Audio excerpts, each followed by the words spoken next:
किशोरी ताई पेडणेकर आपल्यासोबत आहेत. ताई, स्थानिक लोकाधिकार कार्यक्रमात तुम्ही आलेला आहात. आज शिवराय संचलन या ठिकाणी पार पडतंय, कसं बघताय? मुळामध्ये ज्या पद्धतीने आस्थापनामध्ये रिझर्व्ह बँकपासून ते सगळ्या आस्थापनात मराठी माणसाला 1982-80 दशकात घेत नव्हते. स्थानीय लोक समितीची स्थापना झाली आणि स्थापनेनंतर जे हक्क घ्यायचे मराठी माणसासाठी त्या आजपर्यंत अव्याहत ते काम चालू आहे.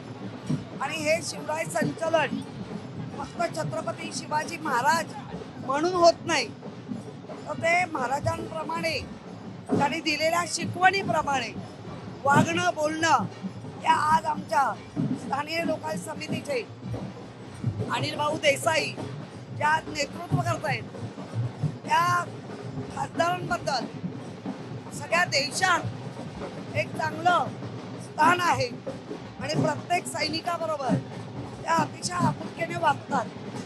त्यामुळे महाराजांचा आपला एक गुण प्रत्येकाने घ्यावा आणि त्याप्रमाणे वागावं हे शिवराय संचलनामधनं लक्षात येतं. आणि स्थानीय लोकांची समितीची स्थापना बाळासाहेबांनी त्यांच्या हयातीत त्यांच्या नेतृत्वाखाली तीच आज परंपरा उद्धवजी आणि आदित्य यांच्यात चालू आहे. आपण पाहिलं तर आज विधानसभेमध्ये महाराष्ट्र धर्म स्वातंत्र्य विधेयक आहे ते देखील मांडण्यात आलं. कसं बघताय या विधेयकाकडे? तो विषय मला माहिती नाही नक्की नेमकं काय मांडलंय, पण महाराष्ट्र आणि स्वातंत्र्य हे चांगलं आहे. आज मुंबई महानगरपालिकेच्या माध्यमातून पुन्हा एकदा मिठी नदी असेल किंवा मग इतर नाले असतील ते स्वच्छतेचा विषय आहे तो देखील मांडण्यात आला. पावसाळ्यापूर्वी ही संपूर्ण कामं आहेत, परंतु आपण पाहिलं तर जे काळ्या यादीत टाकलेले जे या ठिकाणी कंत्राटदार होते त्यांना पुन्हा संधी देण्यात येते.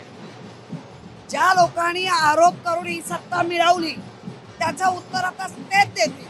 कारण आरोप करणं सोपं आहे, काम करून घेणं खरं म्हणजे एक बाज डाळ उपसण्याचं काम चालतं.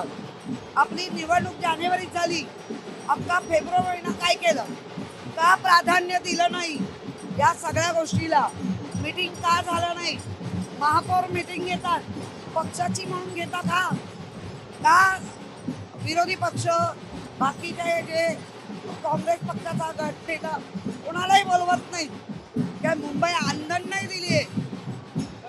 अजितदादांच्या अपघाताचा विषय आहे तो आता उच्च न्यायालयात पोहोचलाय. उच्च न्यायालयामध्ये धाव घेतलेली आहे अपघाताप्रसंगी चौकशी करण्यासाठी. कसं बघता? संपूर्ण जनतेमध्ये संशयाचं वातावरण आहे आणि संशयाचं वातावरणाला पूर्ण माहिती देणं हे केंद्र राज्याचं काम आहे. आपण पाहिलं या किशोरी पेडणेकर वेगवेगळ्या प्रश्नांवर त्यांनी आपली भूमिका आहे ती स्पष्ट केली आहे.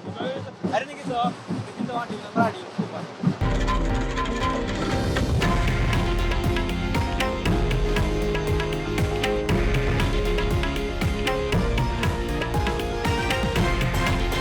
हे आहे देशातील नंबर 1 न्यूज नेटवर्क आणि आपण पाहत आहात TV9 मराठी, एकमेव.